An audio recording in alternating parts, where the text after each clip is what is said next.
ভাগ্য, কত সুন্দর শব্দ এই ভাগ্য। কিন্তু যতটা সুন্দর ঠিক ততটাই রহস্যময় এই শব্দ। কখন কি হবে কেউ জানে না। লোকে বলে যে ভাগ্যে যা লেখা আছে তার চেয়ে বেশি কিছুই পাওয়া যায় না, তার চেয়ে কমও কিছুই পাওয়া যায় না। নিয়তির যা রচনা তা কখনো মোছা যায় না। কিন্তু কেউ এইটা বোঝে না যে নিয়তি আপনার কর্মের দ্বারা বদলায়। যদি আপনি শুভ চিন্তা করেন, শুভ কর্ম করেন, তাহলে নিয়তি আপনার সাথে খারাপ কিছু হতেই দেবে না। কখনো আকাশে পাখিদের দেখুন, তারা কখনো ভাগ্যের উপর নির্ভরশীল হয় না।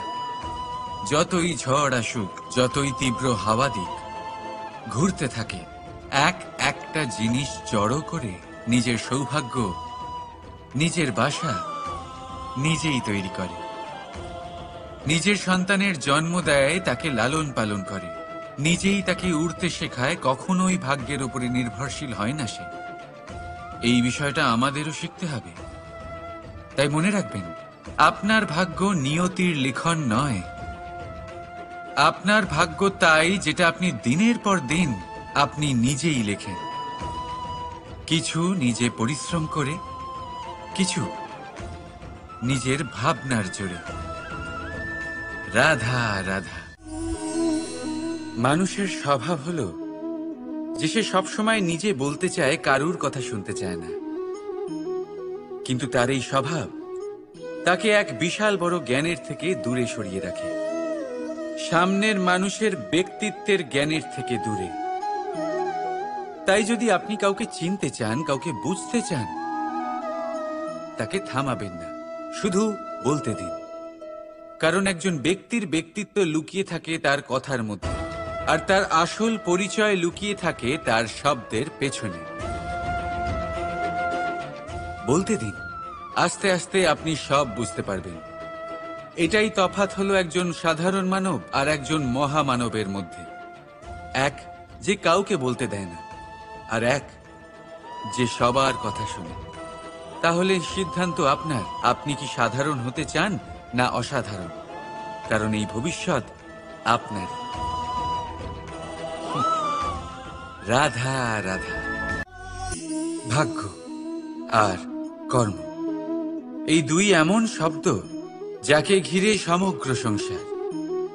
কেউ বলে আমার ভাগ্যে এটা ছিল না, যা পেলে আমার জীবন অন্যরকম হতো। কেউ বলে আমার গত জন্মের কর্ম নিশ্চয়ই এমন ছিল, যে কারণে এই জন্মে এরকম ভাগ্য পেয়েছি আমি। এই সব বাদ দিন আর একবার শান্ত চিত্তে ভাবুন। আপনি বুঝতে পারবেন যে ভাগ্য আর কর্ম এই দুই এই জন্মের। তফাৎ শুধুমাত্র এটাই যে যদি ভাগ্যের কথা বলা হয়, তাহলে আপনি এই ভাগ্যের থেকে যত বেশি আশা করবেন তত বেশি নিরাশ হবেন আপনি। কারণ এই আশা আপনাকে কর্ম করা থেকে আটকায়। যদি কথা বলা হয় কর্মের, তাহলে নিজের কর্মের প্রতি যত বিশ্বাস রাখবেন তত বেশি সফলতা আপনার কাছে আসবে। তাই একটা কথা মনে রাখবেন, ভাগ্য আপনার কর্ম নির্ধারণ করে না, কিন্তু আপনার কর্ম আপনার ভাগ্যকে অবশ্যই নির্ধারণ করে। রাধা রাধা। এই সংসারে আলোর উৎস কি? সূর্য। এই সংসারে মিষ্টি জলের উৎস কি? নদী। এই সংসারে উচ্চতার প্রতীক কি হয়? হিমালয় পর্বত।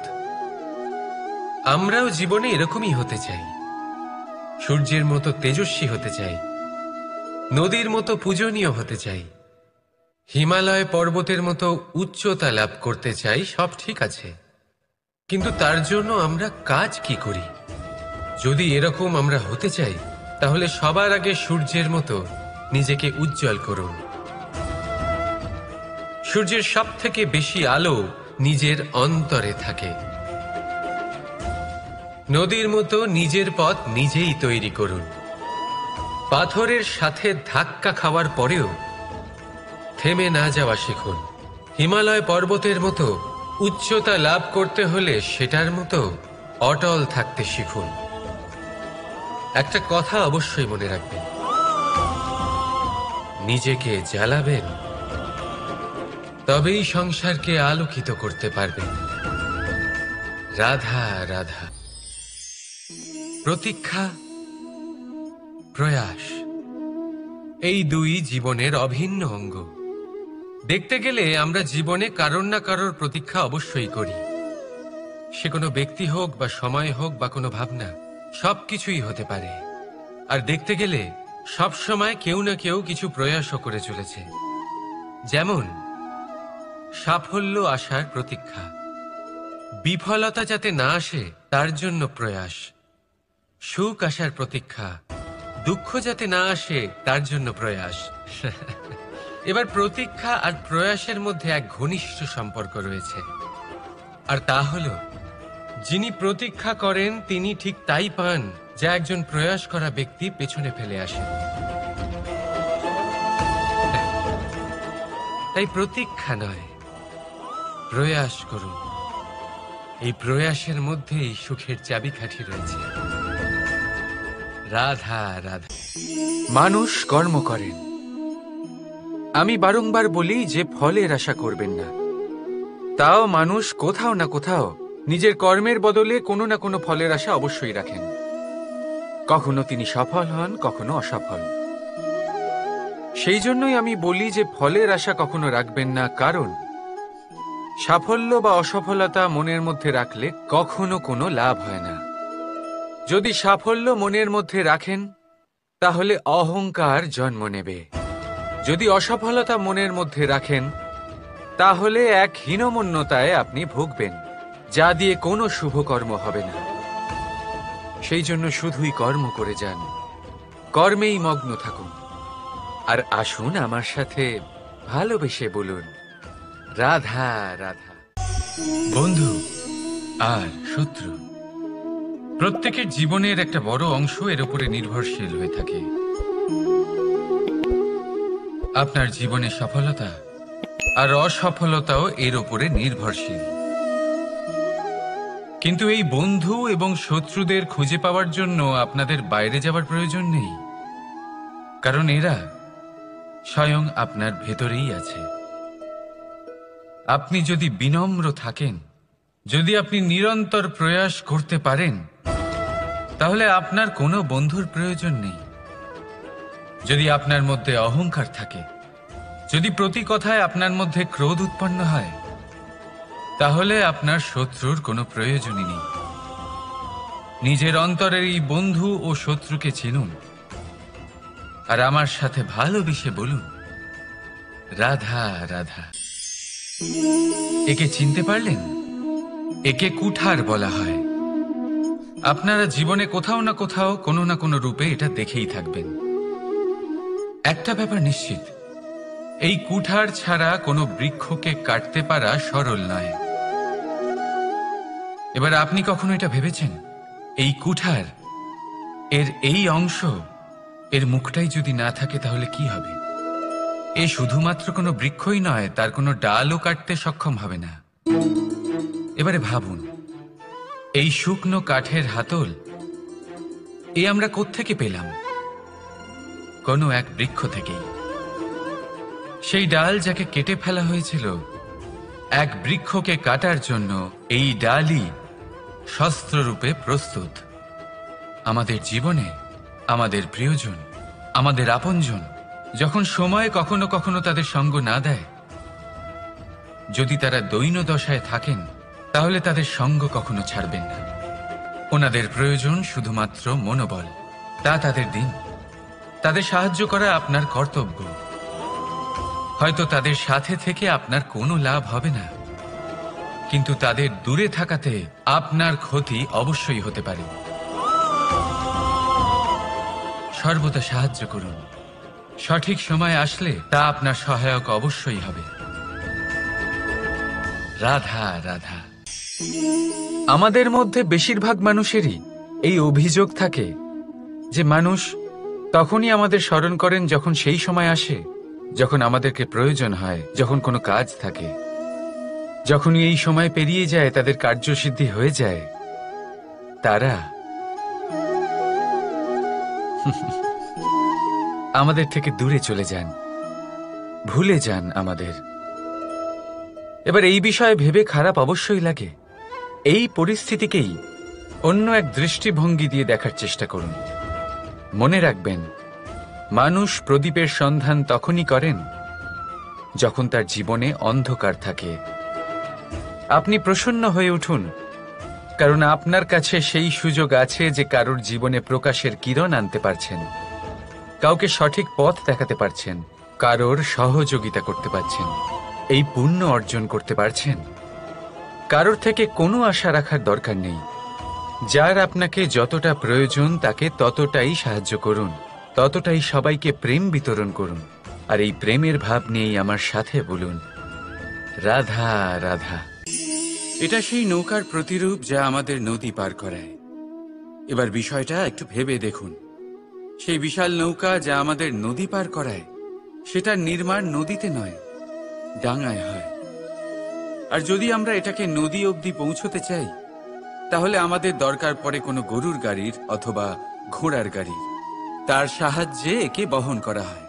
এবার পথে যদি কোনো জলধারা আসে, কোনো নদী আসে, আর সেটাকে পার করতে হয়, তাহলে তখন সেই নৌকার ওপরে গাড়ি রাখা হয়, তারপর তাকে পার করা হয়। অর্থাৎ এই যাত্রা দুজনের সংযোগ ছাড়া সম্পূর্ণ হতেই পারবে না। সেই জন্যই এই প্রবাদ আছে, কখনো নৌকা তো কখনো গাড়ি। আমাদের সম্পর্কের মধ্যে অতি আবশ্যক, আমাদের সম্পর্কের মধ্যে অত্যন্ত গুরুত্বপূর্ণ হল সংযোগ। সবসময় একসাথে চলা, সংযোগ স্থাপন করা। সবসময় সুখী থাকবেন। রাধা রাধা। পুস্তক, পুস্তক থেকে আমরা কি না শিখতে পারি। জ্ঞান হোক, বিজ্ঞান হোক, ইতিহাস হোক, সব শিখতে পারি। কথায় আছে, একটা ভালো পুস্তক, একটা ভালো গ্রন্থ পাওয়া তা 100 ভালো বন্ধু পাওয়ার সমান। কিন্তু যদি একটা ভালো বন্ধু পাওয়া যায়, তাহলে তা গোটা গ্রন্থাগারের সমতুল্য। সে আপনাকে কর্মের বিষয়ে জ্ঞান দেয়, সাফল্যের রসায়ন শিক্ষা দেয়, সে আপনাকে ইতিহাসে অমর করে রাখবে। শুধু তাই নয়, সে আপনাকে শুধু পথই দেখাবে না, সেই পথে আপনার সাথে সঙ্গী হয়ে চলবে সে। সেই জন্য জীবনে যদি কোনো ভালো বন্ধুকে পাশে পান, তাহলে তাকে আপন করে রাখবেন, তাকে সামলে রাখবেন, জীবন সহজ হয়ে যাবে। রাধা রাধা। বর্ষা ঋতু শুরু হলেই পাখিদের মধ্যে চাঞ্চল্য বেড়ে যায়। আর সেটা হবে নাই বা কেন? বাসা ভেঙে যায়, বৃক্ষ ভেঙে পড়ে, প্রত্যেক পাখি তার থাকার জন্য একটা নতুন জায়গার, একটা ছায়ার, একটা ছাদের খোঁজে থাকে। শুধু একটা পাখি এসব কিছুই করে না। না তো তার এসব সমস্যা নিয়ে কোনো চিন্তা থাকে, না কোনো দরকার পড়ে। আর সেই পাখি হলো বাজ। সেই সব সমস্ত ছোটখাটো সমস্যার থেকে অনেক দূরে ওপরে উড়ে বেড়ায়, মেঘের থেকেও অনেক উঁচুতে। তাই এই সব ছোটখাটো সমস্যা যা আপনার জীবনে এসে থাকে, এই সব নিজের চারপাশকে ঘিরতে দেবেন না। নিজের চিন্তা ভাবনাকে অনেক উঁচুতে রাখুন। আপনার সমস্ত সমস্যা নিজে থেকেই নিচে চলে আসবে। রাধা রাধা।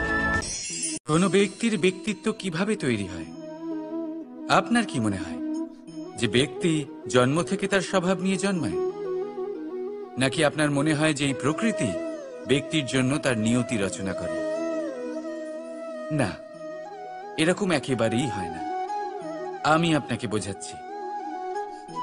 যখনই বৃষ্টি পড়ে কোনো বিন্দুর দিকে দেখবেন। এবার এই বিন্দু যেখানে পড়ছে তার উপরে নির্ভর করছে তারপর কি হবে। যদি এই বিন্দু পড়ে কোনো ক্ষেতের ওপরে, তাহলে কোনো নতুন ফসলের জন্ম দেবে। যদি সে গরম কড়াইতে পড়ে, তাহলে বাষ্পীত হবে। যদি সে কোনো সাপের মুখের ভেতরে পড়ে, তাহলে বিষ তৈরি হবে। ঝিনুকের ভেতরে পড়লে মুক্ত তৈরি হবে, যদি কোনো পাতার ওপরে পড়ে তাহলে শিশির তৈরি হবে। একই বিন্দু, কিন্তু তার সঙ্গত তার ভবিষ্যৎ এবং ব্যক্তিত্ব নির্ধারণ করবে। এবার এটা তো শুধুমাত্র এক বিন্দু, তার কাজ হলো শুধুমাত্র পড়া। কোথায় সেটা সেও নির্ধারণ করতে পারে না। কিন্তু আপনি হলেন মানুষ। আপনি বাছাই করতে পারবেন যে আপনার সঙ্গী কারা হবে, কাদের সাথে আপনি মেলামেশা করে বড় হবেন। তাই তা ভালোভাবে করুন, কারণ এই নির্বাচন আপনার হাতে, কারণ এই জীবন আপনার, ভবিষ্যৎ আপনার। এবার আপনি মহান হতে চান কি না তার নির্ণয় আপনাকেই করতে হবে। আসুন আমার সাথে ভালোবেসে বলুন, রাধা রাধা। সূর্যের তাপ এতটাই প্রখর হয়, তা সমস্ত বনস্পতিকে শুষ্ক করে দেয়। পুকুর হোক, নদী হোক, সরোবর হোক, সমস্ত শুষ্ক হয়ে যায়।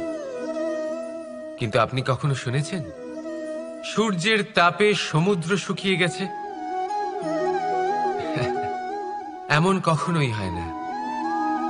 আর এর পেছনেই লুকিয়ে রয়েছে এক অমূল্য জীবনের শিক্ষা। সমুদ্রের মতো নিজেকে ধৈর্যশীল করে তুললে, নিজেকে সংযমী করে তুললে, সূর্যের তাপ আপনার কোনো ক্ষতি করতে পারবে না। আপনার অন্তর থেকে সেই তাপ বাষ্পায়িত হয়ে মেঘ তৈরি হয়ে সূর্যকে ঢেকে দেবে, আর তারপর হবে শুধু সাফল্যের বৃষ্টি। তাহলে আসুন আর আমার সাথে ধৈর্যের সাথে বলুন, রাধা রাধা। মানুষ অসুস্থ কেন হন? শারীরিক দুর্বলতার কারণে? না, মানুষ অসুস্থ হন তার মানসিকতার কারণে, তার বিবেকের কারণে, তার কর্মের কারণে, তার ক্রোধের কারণে। আর যখন কেউ সুস্থ হন, ঠিক হয়ে যান, তার মানে এটা নয় যে শুধু ওষুধের জন্য তিনি সুস্থ হয়েছেন। না, এটা কারোর তার প্রতি প্রেমের প্রভাব, বিশ্বাসের প্রভাব, সম্বলের প্রভাব। শুধুমাত্র ওষুধ দিয়ে কিছুই হয় না। যদি মনে প্রেম থাকে, বিবেক থাকে, বিশ্বাস থাকে, সম্বল থাকে, তবেই সেই ওষুধ কাজ করতে পারে। তাই মনে রাখবেন, এই জীবন হলো অত্যন্ত ছোট। মনে প্রেম ভাব রাখুন, মিত্রতা করুন, শত্রুতা নয়। ভালোবাসুন, বিদ্বেষ নয়। আর এই ভালোবাসার সাথেই বলুন, রাধা রাধা। মানুষ জীবনে সব সময় চিন্তা করে, ভাবতে থাকে যে তার জীবনে কতই না সমস্যা। তারপরে নিজের আশেপাশে দেখে আর ভাবে যে সবাই কত প্রসন্ন, শুধু আমার জীবনেই সমস্যা আছে। কিন্তু বিষয়টা তা নয়। শুধু প্রত্যেক ব্যক্তিরই নয়, প্রত্যেক প্রাণীরও জীবনে সমস্যা আছে।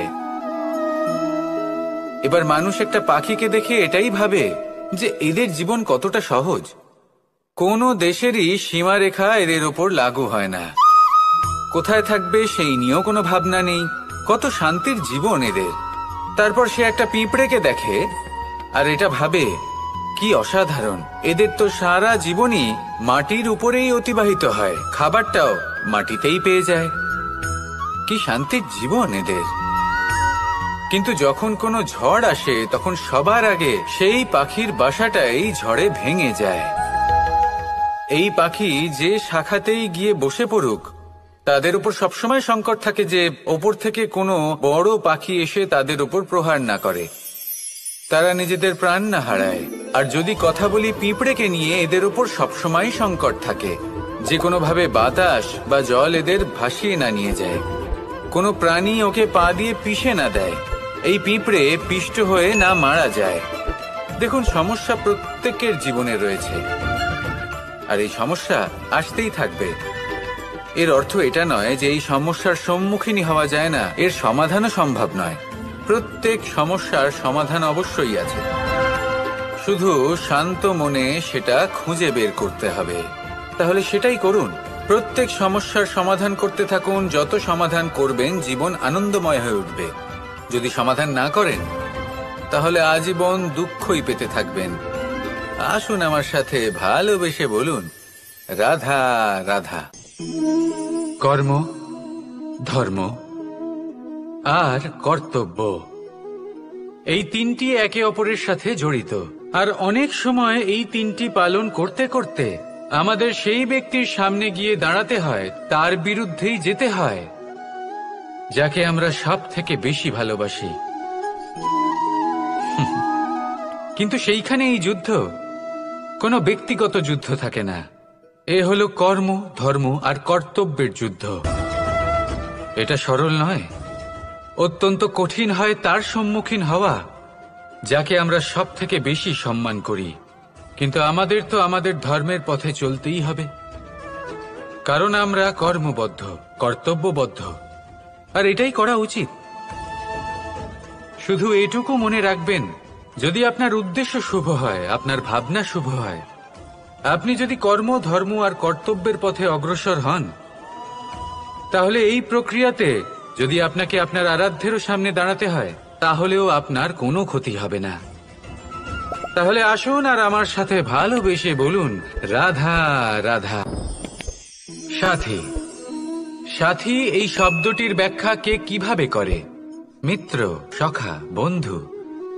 কিন্তু অর্থ একটাই, তিনি যিনি আপনার সঙ্গী হন আর তিনি যার সাথী আপনি হন। এবার সব থেকে বড় প্রশ্ন হলো এটাই যে তিনি কে হতে পারেন যাকে আপনি আপনার সাথী বলে মেনে নিতে পারেন, নিজের সখা, নিজের মিত্র, নিজের বন্ধু মেনে নিতে পারেন। আপনার সাথী হলেন তিনি যিনি দুঃখের সময় আপনার পাশে থাকবেন, আপনার হাত ধরে থাকবেন। আপনার সাথী হলেন তিনি যার হাত আপনি নিজের সুখের দিনে ধরে থাকবেন। সেই সাথীরই হাত ধরুন যিনি দুঃখে সবসময় আপনাকে সাহায্য করার জন্য তৎপর হয়ে থাকেন, আপনার পাশে থাকেন, আর যাকে সুখের দিনে আপনি আপনার সাথে রাখতে পারেন। আর যখন আপনার সাথে আপনার এই সাথী থাকবে, তখন আপনি এটা বুঝবেন যে যখন জীবনে দুঃখ আসে, তখন এই দুঃখ কমে যায়, সবার মধ্যে ভাগ হয়ে যায়। আর যদি তখন সুখ আসে, তাহলে সেটা সবার উপস্থিতিতে আরো বেড়ে যায়। এটাই হলো প্রেম, এটাই হলো ভালোবাসা, এটাই হলো সঙ্গ, যেমন সম্পর্ক আমার আর রাধার মাঝে। তাহলে আসুন আর আমার সাথে ভালোবেসে বলুন, রাধা রাধা। মানুষ এক অত্যন্ত বিচিত্র প্রাণী। পরিকল্পনা করে, ষড়যন্ত্র করে, প্রচেষ্টা করে, কাউকে পরাজিত করার চেষ্টাও করে। সাপকে একটা দড়ি মনে করে হাতে চেপে ধরার চেষ্টা করে, কিন্তু একটা কথা বুঝতেই পারে না, সময়ের এই সাপ, এটা হাতে চেপে ধরাই যায় না। আর আপনি যা করবেন তা আবার ফিরে আসবে আপনারই সামনে। দেখুন, এতে কিছুই যায় আসে না যে আপনি কুম্ভকারের পুত্র নাকি কৃষ্ণের পুত্র। যদি আপনি অনুচিত কর্ম করেন, তাহলে আপনার সাথেও অনুচিতই হবে। অশুভ কর্ম করলে আপনার সাথেও অশুভই হবে। কুরু বংশ অত্যন্ত মহান বংশ ছিল। এই কুরু বংশ কি হলো তার সাথে? একটা গোটা বংশ বয়ে গেল, কারণ ওনাদের উদ্দেশ্য অশুভ ছিল। অন্যদিকে 5 জন বনবাসী পাণ্ডব মহাভারত বিজয়ী হলেন, কারণ তাদের উদ্দেশ্য শুভ ছিল। তাই মনে রাখবেন, শুভ অগ্নি প্রজ্বলিত করবেন, শুভ তাপ সঞ্চার হবে। অশুভ অগ্নি প্রজ্বলিত করবেন, নরকেই জ্বলতে হবে। তাহলে আসুন আর আমার সাথে ভালোবেসে বলুন, রাধা রাধা। জীবনে এমন কিছু কাজ রয়েছে যা আপনাকে একাই করতে হয়, আর এমন কিছু কাজ রয়েছে যা আপনাকে একসাথে মিলে করতে হয়, একজোট হয়ে, সঙ্গবদ্ধ হয়ে। এবার সঙ্গবদ্ধ বলতে কি বোঝাতে চাইছি? আমি তাদের কথা বলছি না যারা বাস্তবিকভাবে একে অপরের সাথে কাজ করেন। আমি তাদের কথা বলছি যারা একে অপরের থেকে দূরে থেকেও একে অপরকে বিশ্বাস করেন। আমি আগেও বলেছিলাম, সমস্ত বিশ্বের আশা বিশ্বাসেই বসবাস করে, তাই না? তাই যেখানে সমস্ত বিশ্ব আছে, সমস্ত সংসার আছে, সেইখানেই বিশ্বাস রয়েছে।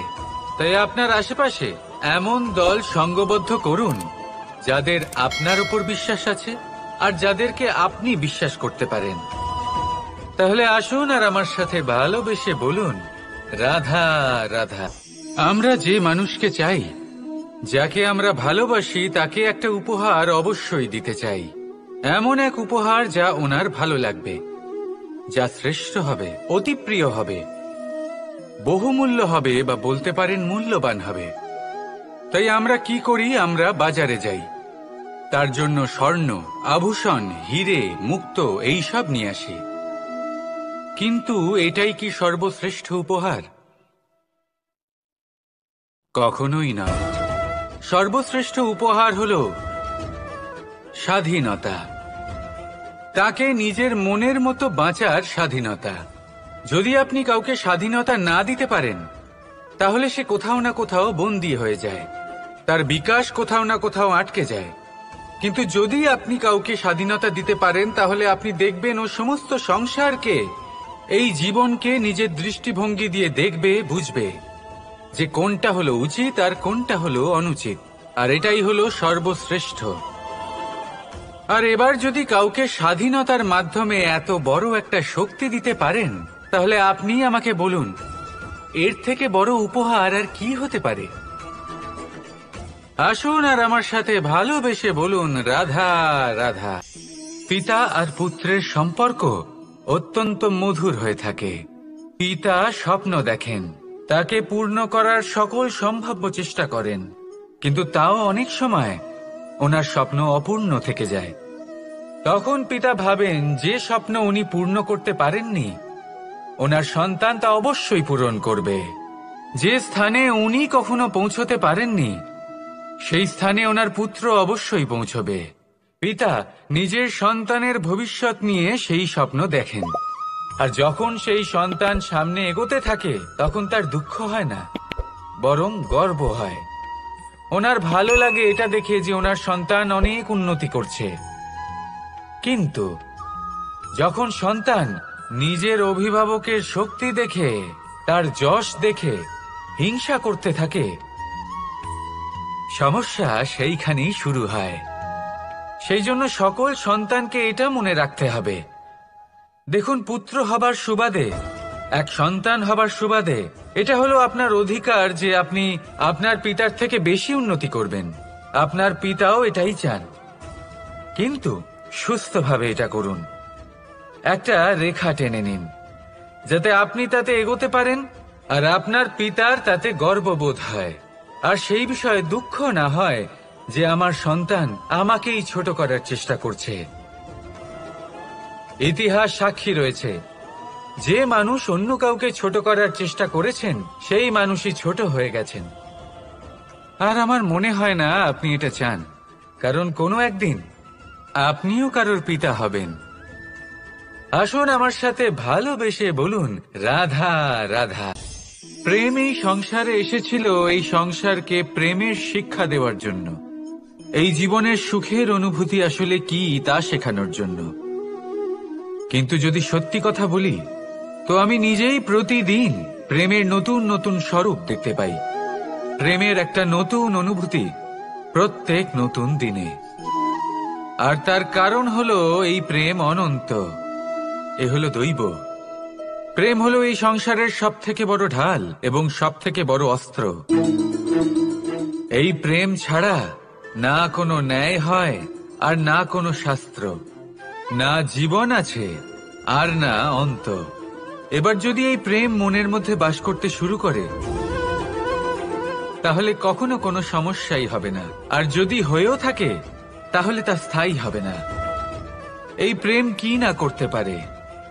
এই প্রেম সমস্ত সমস্যা মিটিয়ে ফেলতে পারে, আপনার মনের মধ্যে অহংকারকেও বিনাশ করে দিতে পারে, আপনাকে সাক্ষাৎ ঈশ্বরের সাথে দেখা করাতে পারে। তাই প্রেমের দ্বারা প্রয়াস করতে থাকুন, এই সংসারের প্রত্যেক মানুষকে, প্রত্যেক বস্তুকে, প্রত্যেক জীব জন্তুকে ভালোবাসবেন। আর এই প্রেমের দ্বারাই বলুন, রাধা রাধা। মানুষের জীবনে স্বচ্ছতার একটা আলাদা গুরুত্ব আছে। যদি আপনি নিজেকে স্বচ্ছ রাখেন, তাহলে আপনার নিজেরও ভালো লাগবে, সামনের ব্যক্তিরও ভালো লাগবে, একটা অন্যরকম প্রভাব পড়বে। কিন্তু একজন শ্রেষ্ঠ ব্যক্তি কিভাবে হয়ে ওঠা সম্ভব? যার মধ্যে গুণ আছে, শিক্ষা আছে, শুভ চেতনা আছে, যিনি সৎকর্ম করেন। কিভাবে হব সেই ব্যক্তি যার মধ্যে জ্ঞান আছে? শুধুমাত্র স্বচ্ছ থাকলে তো তা হওয়া সম্ভব নয়। প্রথমে আপনাকে বুঝতে হবে যে মানুষের মধ্যে 4টি মূল তত্ত্ব আছে। প্রথম হলো তার শরীর, যার দ্বারা উনি যে কোনো কর্ম করে থাকেন। দ্বিতীয় তত্ত্ব হলো তার মন, যার দ্বারা কোনো কর্ম করার জন্য সে নিজেকে প্রেরণা দিতে থাকে। তৃতীয় তত্ত্ব হলো বুদ্ধি, যে কর্ম আমরা করতে চাই, যে লক্ষ্যে আমরা পৌঁছতে চাই, সেটা আমরা কিভাবে কোন পথে করব সেটা স্থির করা যায় বুদ্ধি দিয়ে। আর চতুর্থ তত্ত্ব হলো আত্মা। আত্মা হলো এমন এক তত্ত্ব যার কোনো সমাপ্তি নেই। আত্মা হলো অজয়। কিন্তু এরও শুদ্ধিকরণের প্রয়োজন হয়। এই 4টি তত্ত্বের শুদ্ধিকরণ করতে থাকুন, এদের নির্মল রাখুন, শুদ্ধ রাখুন। এবং এটা কিভাবে হবে? শুভ চেতনা দ্বারা, জ্ঞানের দ্বারা, এবং সবথেকে বেশি গুরুত্বপূর্ণ প্রেমের দ্বারা। আসুন আমার সাথে ভালোবেসে বলুন, রাধা রাধা। মানুষ তার জীবনে শিক্ষা এবং প্রেম এই দুই লাভ করে তার মাতা, পিতা এবং গুরুর কাছ থেকে। কিন্তু মানুষ সবথেকে বেশি ভালোবাসে নিজের মাতাকে, কারণ মাতা খুব নির্মল চিত্তে ভালোবাসে, শান্ত মনে আমাদের অন্তরে শক্তির সঞ্চার করে থাকেন, আমাদের উৎসাহ দেন, বলশালী করে তোলেন। ব্যাপারটা কিন্তু এমন নয় যে আমরা নিজেদের বাবা বা গুরুকে ভালোবাসি না, তাদেরকেও আমরা অত্যন্ত ভালোবাসি, শুধু ওনাদের কঠোর ব্যবহার দেখলে আমরা একটু ভয় পেয়ে যাই। এবার ওনাদের এই কঠোর ব্যবহার আমাদের ভালো না লাগলেও অত্যন্ত আবশ্যক, কারণ মাতার থেকে আমরা যে শক্তি লাভ করি তা যেন নিয়ন্ত্রণ হারিয়ে বিধ্বংসী না হয়ে ওঠে, আমরা যেন কোনো কুপথে না চলে যাই, আমরা কখনো যেন দোষ না করে ফেলি। শুধু সেই জন্য পিতা এবং গুরু একটু কঠোর হয়ে ওঠেন, এবং ওনাদের এই কঠোর আচরণ ভবিষ্যতে গিয়ে আমরা অবশ্যই বুঝতে পারি। জীবনে কিছু বছর আমরা এগিয়ে যাই আর তারপর আমরা বুঝতে পারি যে বাবা এবং গুরু আমাদের যথেষ্ট ভালোবাসতেন, কিন্তু ওনাদের ভালোবাসার বহিঃপ্রকাশ আলাদা। প্রয়োজনীয় হলো এটা দেখার, এটা বোঝার যে শুরু থেকে আমাদের প্রতি ওনাদের আচরণ কেমন ছিল। ওনাদের কঠোর হওয়ার পেছনে ওনাদের ভালোবাসাটা বোঝার চেষ্টা করুন, ওনাদের চিন্তাটা বোঝার চেষ্টা করুন, ওনাদের পথপ্রদর্শনের আড়ালে আপনার ভবিষ্যতের জন্য যে পরিকল্পনা ওনারা করেছেন সেটা বোঝার চেষ্টা করুন। তখন আপনারা বুঝতে পারবেন ওনাদের ভালোবাসাকে। আপনার মনের মধ্যে আপনা থেকেই ওনাদের প্রতি সম্মান জেগে উঠবে। নিজের পিতা এবং নিজের গুরু এই দুজনের প্রতি কৃতজ্ঞতা প্রকাশ করুন আর আমার সাথে ভালোবেসে বলুন, রাধা রাধা। জীবন কিসের উপর নির্ভরশীল? ধনের ওপর, বৈভবের ওপর, নিঃশ্বাসের ওপর? না, এই জীবন নির্ভরশীল বিশ্বাসের ওপর। বিশ্বাস নিজের ওপর, বিশ্বাস আমাদের আপনজনের ওপর। কিন্তু যখন এই বিশ্বাস ভেঙে যায় তখন মানুষের মনও ভেঙে যায়, আর তারপর সে অন্য কিছু করতেই পারে না। তখন কি করা যেতে পারে? 3টে কাজ আছে যা আপনি করতে পারেন। প্রথম, ভালোবাসা। যাকে আপনি ভালোবাসেন, যারা আপনাকে ভালোবাসে, ভুল যারই হোক না কেন, তার কাছে ক্ষমা চাইতে কখনোই সংকোচ বোধ করবেন না। দ্বিতীয় হলো বিশ্বাস। যারা আপনাকে ভালোবাসেন, আপনাকে বিশ্বাস করেন, তাদের বিশ্বাস কখনো ভাঙবেন না।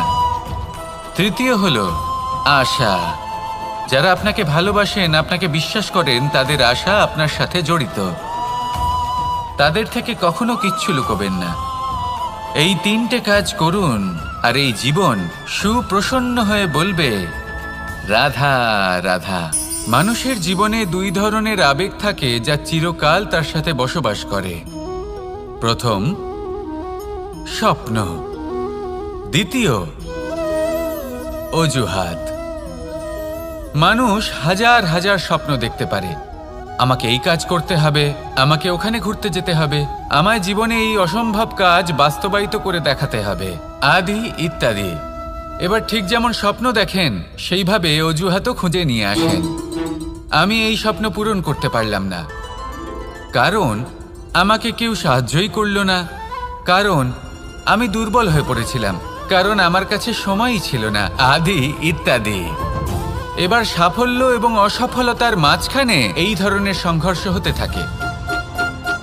সাফল্য তখন লাভ করা সম্ভব যখন আপনার স্বপ্ন আপনার অজুহাতের থেকে অনেক বড় হয়, আর অসফলতা তখন পাবেন যখন আপনার অজুহাত আপনার স্বপ্নের থেকে অনেক বড় হয়। আপনি যদি সাফল্য লাভ করতে চান তাহলে চেষ্টা করতে থাকুন, পরিশ্রম করুন। যদি অসফল হন তাহলে ভয়ভীত হওয়ার কোনো প্রয়োজন নেই। নিজের ভুল বুঝুন, তাকে শুধরে নিন, আবার চেষ্টা করুন। কিন্তু যদি নিজের জীবনে অজুহাত নিয়ে আসেন তখন স্বপ্ন কখনো পূরণ হবে না। আসুন আমার সাথে ভালোবেসে বলুন, রাধা রাধা। ভয়ের সাথে আমরা সবাই পরিচিত, কষ্টও আমরা সবাই পেয়েছি। কখনো কখনো আমরা অসুস্থ হয়ে পড়ি, আর এমন সময় হলে মাতার মমতা, কখনো বাবার স্নেহ, কখনো বন্ধুদের পাশে থাকার অনুভূতি আমাদের রোগ নিরাময়ে সাহায্য করে। কখনো যদি আমরা নিরাশ হয়ে পড়ি, তখন যদি আমাদের কোনো আপনজন আমাদের দুটো ভালো কথা বলে, তখন আমাদের মনোবল বেড়ে যায়। ঠিক তেমন সংসারের এই রঙ্গমঞ্চে যদি আপনি পীড়িত অনুভব করেন, কিছু শুভ কথা আলোচনা করুন, কিছু স্তুতি গান করুন, কিছু মুহূর্তের জন্য হলেও নিজের ইষ্টদেবের কথা স্মরণ করুন আর প্রার্থনা করুন। সাহস বাড়বে, শক্তিও বৃদ্ধি পাবে এবং সামনে এগিয়ে চলার পথও দেখতে পাবেন। তখন এই মন প্রসন্ন হয়ে বলবে, রাধা রাধা। কখনো কখনো অন্ধকারের সাথে লড়াই করার জন্য আমরা প্রদীপ জ্বালাই। এতে প্রথমে সলতে রাখি, তারপর তেল ঢালি, তারপর আগুন জেলে এটা প্রজ্বলিত করি। তারপর একটা সময় আসে যখন এই প্রদীপ নিভে যায়। কারণটা কি? কারণ কি এটা যে প্রদীপের প্রকাশমান হওয়ার ক্ষমতা সমাপ্ত হয়েছে? না, এই যে আগুন আমরা দেখতে পাচ্ছি, এই আগুনের জন্য যে শক্তির প্রয়োজন হয় তা আসে এই তেল থেকে। যদি এই তেল সমাপ্ত হয়ে যায় তাহলে এই প্রকাশ তাও সমাপ্ত হয়ে যায়। আর আমাদের জীবনে এই তেল হলো আমাদের কর্ম, আর এই আগুন আর এর দ্বারা উৎপন্ন হওয়া প্রকাশ আমাদের ভাগ্য। যত আমাদের কর্ম ক্ষীণ হতে থাকবে, আমাদের ভাগ্য সৌভাগ্য কোথাও না কোথাও লুপ্ত হয়ে যাবে। যে উজ্জ্বল ভবিষ্যৎ আমরা চাইছি তা কখনো লাভ করতে পারবো না যদি কর্ম না করি। ঠিক যেমন তেল ছাড়া অগ্নি উৎপন্ন হয় না, তেমনি কর্ম ছাড়া সৌভাগ্য হয় না। আর যেমন কর্ম তেমন ভাগ্য। তাই সবসময় কর্ম করতে থাকুন, কর্ম করা থামাবেন না। আর আমার সাথে ভালোবেসে বলুন, রাধা রাধা। জীবনে তিনটি বিষয় আছে, তিনটি বস্তু আছে, তারা যেন আপনাকে কখনো বশে না করে নিতে পারে। প্রথম হলো ধন। ধন যতক্ষণ আপনি ব্যবহার করতে থাকেন, যতক্ষণ তা আপনার কাজে আসছে, ততক্ষণ ঠিক আছে, এই ধন আপনার কাছে অমৃত। কিন্তু যখন এই ধন আপনাকে ব্যবহার করতে শুরু করে, বুঝে যাবেন যে আপনার পতনের সময় শুরু হয়েছে। দ্বিতীয় বিষয়, ফেলে আসা অতীত। যাই করুন, আপনি অতীত পাল্টাতে পারবেন না, আর এই সত্যিটা আপনিও জানেন। কিন্তু তাও এর বশবর্তী আমরা হয়ে পড়ি। আর যখন তাই হয়, তখন এই সংসারে আমরা যেখানেই যাই না কেন, যত বড়ই সুখ লাভ করি না কেন, সেই সব আমাদের কাছে তিক্ত বলে মনে হয়। তৃতীয় বিষয়, আপনার আশেপাশের মানুষ ভিন্ন ভিন্ন ধরনের মানুষ হয়, যাদের চিন্তা ভাবনা এবং দৃষ্টিভঙ্গি ভিন্ন ভিন্ন প্রকারের। যদি এদের বশবর্তী আপনি হয়ে পড়েন, তাহলে কেউ বলবে এটা করো, এটা ভালো। কেউ বলবে এটা করো না, ওটা করো, ওটা ভালো কাজ। কেউ বলবে এই দুটোই করো না, অন্য কিছু করো। এই কথাগুলিতে আপনি এতটাই জড়িয়ে পড়বেন যে আপনি লক্ষ্যভ্রষ্ট হয়ে পড়বেন। তাই এই তিন বিষয় থেকে সাবধানে থাকবেন। যদি কোনো কিছু বশ করতে হয়, তাহলে আপনাকে বশ করতে হবে আপনার আজকে, নিজের বর্তমানকে। এটা খুব প্রয়োজনীয়। এটা ভাববেন যে এই সময়ের সদ্ব্যবহার আমি কিভাবে করব, সময়কে শাসন কিভাবে করব, ওই কর্ম কিভাবে করব যাতে ভবিষ্যতে কখনো আমার আফসোস না হয়, বরং এই সংসার আমাকে নিয়ে গর্ব করবে, সেই কর্ম করুন। আর যখন আপনি এটা শিখে নেবেন, তখন আপনি নিজেই নিজেকে প্রকৃত অর্থে ভাগ্যশালী করে তুলবেন। আসুন আমার সাথে ভালোবেসে বলুন, রাধা রাধা। অনেক সময় আমরা কারোর নীরবতাকে তার দুর্বলতা ভেবে বসি। হতেই পারে সেই ব্যক্তি উত্তর দিতে চাইছেন না, হতে পারে অন্য কোনো কারণ আছে যা আমরা বুঝতেই পারছি না। সেই জন্য তাকে দুর্বল ভেবে নেওয়া অনুচিত। দেখতে গেলে এই বিশাল সমুদ্র এও কিন্তু নীরব, শান্ত হয়।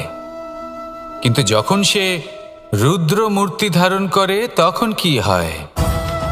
সমগ্র সংসারকে বিনাশের পথে নিয়ে যায় এই সমুদ্র, প্রলয় সৃষ্টি করে। সেই জন্য কারোর সহ্য শক্তিকে দুর্বলতা বলে মনে করবেন না। কারণ যদি এই নীরবতা নিজেকে ভেঙে বেরিয়ে আসে, তাহলে তা বিনাশের সমস্ত সীমা পার করে যেতে পারে। তাই এই নীরবতাকে সবসময় বুঝুন, সবসময় একে সম্মান করতে শিখুন, আর আমার সাথে ভালোবেসে বলুন, রাধা রাধা। কখনো কোনো চাতক পাখিকে দেখেছেন? কথায় আছে যে বছরে মাত্র একবার সে তার তৃষ্ণা মিটিয়ে থাকে, আর তাও আকাশে ভেসে থাকা মেঘের দ্বারা ঘটানো বৃষ্টির জলের ফোঁটা থেকে। আর কোথাও থেকে সে তার তৃষ্ণা পূরণ করে না।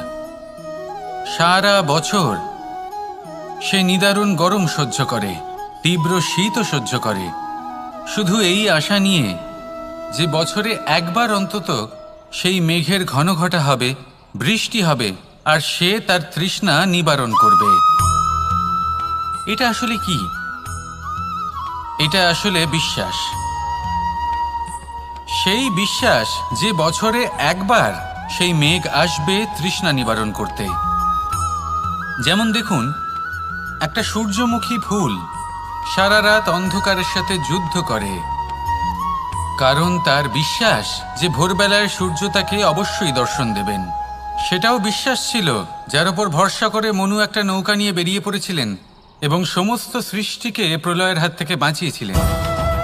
সেটাও ছিল ভালোবাসার প্রতি বিশ্বাস, যার উপর ভরসা করে বানর এবং ভাল্লুক সেনা নিয়ে শ্রীরাম আক্রমণ করেছিলেন সমস্ত বরদানপ্রাপ্ত অসুরগণ এবং রাক্ষসগণের লঙ্কায় এবং জয় লাভ করেছিলেন।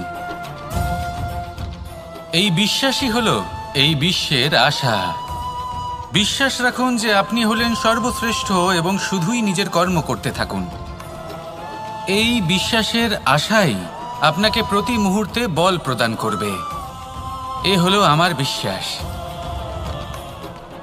আসুন আর আমার সাথে ভালোবেসে বলুন, রাধা রাধা। যোগাসন। যোগাসনে আসন অত্যন্ত গুরুত্বপূর্ণ। এবার আমি বলবো সবথেকে শ্রেষ্ঠ আসন কোনটি। আশ্বাস।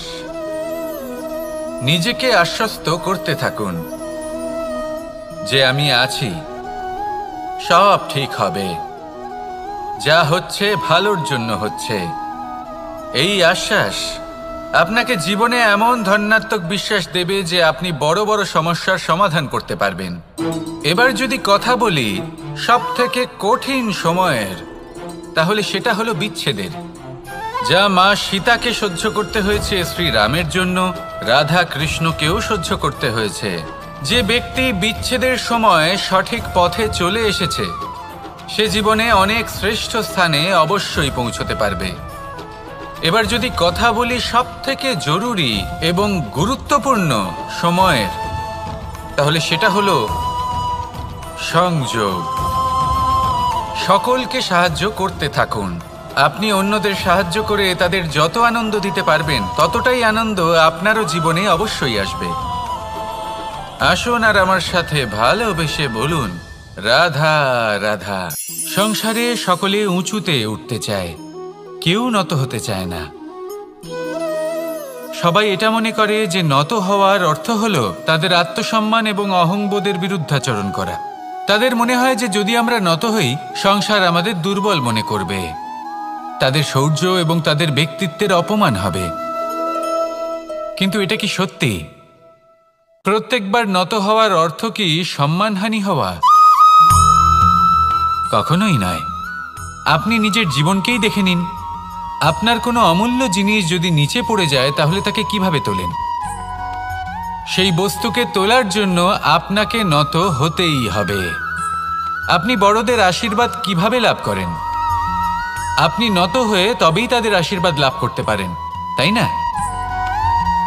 ভেবে দেখুন, আপনি একটা পথে হাঁটছেন, আপনি দেখতে চাইছেন যে আপনি সঠিক পথে হাঁটছেন কিনা, পায়ের নিচে কাঁটা পড়ে আছে কিনা। কিভাবে দেখবেন? আপনাকে সেই মাথা নত করেই দেখতে হবে। এর অর্থ কি? অর্থ খুব সহজ। প্রত্যেকবার নত হওয়া অনুচিত নয়, সেটা কোনোভাবেই সম্মানহানি নয়। পরিস্থিতি অনুসারে এবং যেখানে প্রয়োজন আপনি নত হতে শিখে গেলে আপনি অনেক কিছুই লাভ করতে পারবেন। জ্ঞান, মান, গুণ, বিশ্বাস। সেই জন্য প্রয়োজন এবং পরিস্থিতি অনুসারে নত হতে শিখুন, এতে অনুচিত কিছুই নেই। আত্মসম্মান থাকা অত্যন্ত প্রয়োজনীয়, কিন্তু তা যেন কখনো অহংকারে পরিণত না হয়। এই বিষয়ে অবশ্যই নজর রাখবেন এবং আমার সাথে ভালোবেসে বলবেন, রাধা রাধা। আমাদের জীবনে অনেক ধরনের ব্যক্তি এসে থাকেন। কেউ কেউ আমাদের সাথে থেকে যান, কেউ আমাদের থেকে দূরে চলে যান। কেউ ভালো মানুষ হন, কেউ খারাপ মানুষ। কিন্তু আমরা সবসময় সেই সময়টাকে নিয়ে দুঃখ প্রকাশ করি যখন আমাদের জীবনে কোনো খারাপ ব্যক্তি প্রবেশ করেন। তারা আমাদের খারাপ অনুভূতি দেন, দুঃখ দেন, কষ্ট দেন।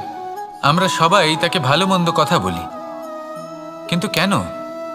এমন বিভিন্ন ধরনের মানুষ, খারাপ মানুষ, ভালো মানুষ সবার জীবনেই আসেন এবং সকলকেই একটা অমূল্য শিক্ষা দান করে যান। এবার আপনি নিজেই ভেবে দেখুন, জীবনে যখন প্রথমবার আপনি আগুন স্পর্শ করেছিলেন তখন আপনি একটা শিক্ষা লাভ করেছিলেন যে আমাকে আগুনের থেকে একটু দূরে থাকতে হবে। তারপর আস্তে আস্তে আপনি শিখলেন যে কিভাবে এই আগুনকে নিয়ন্ত্রণে রাখতে হবে। তারপর আপনি শিখলেন যে কিভাবে নিজের জীবনে তাকে প্রয়োগ করতে হবে, তা সে অন্ধকারে প্রকাশ লাভ করার জন্য হোক বা খাবার বানানোর জন্য। সেইভাবেই কোনো খারাপ ব্যক্তি যখন আপনার জীবনে আসে কোনো শিক্ষা দিয়ে যান, তার প্রতি কৃতজ্ঞ থাকুন। তার বিষয় খারাপ ভাবার বা খারাপ অনুভূতি নিয়ে থাকার কোনো প্রয়োজন নেই।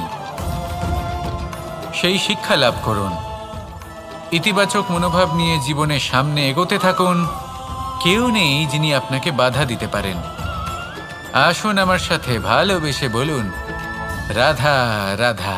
অনেক সময় আমরা জীবনে অনেক মানুষকে এমন বলতে শুনে থাকি যে আমি অসফল হয়েছি কারণ আমার সময় ভালো যাচ্ছিল না।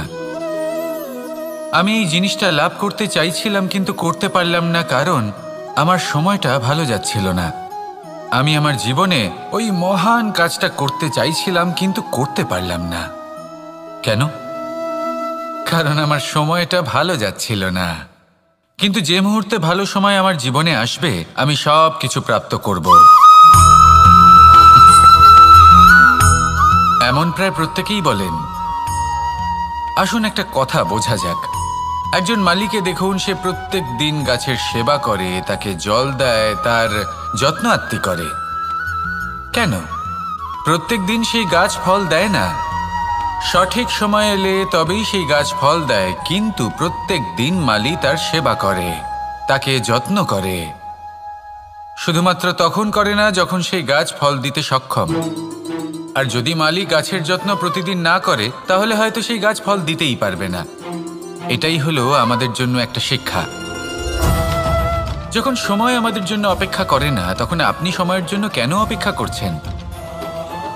ভালো সময়ের জন্য অপেক্ষা করবেন না। ভালো এবং শুভ কর্ম দ্বারা ভালো সময়কে নিজের কাছে টেনে আনুন।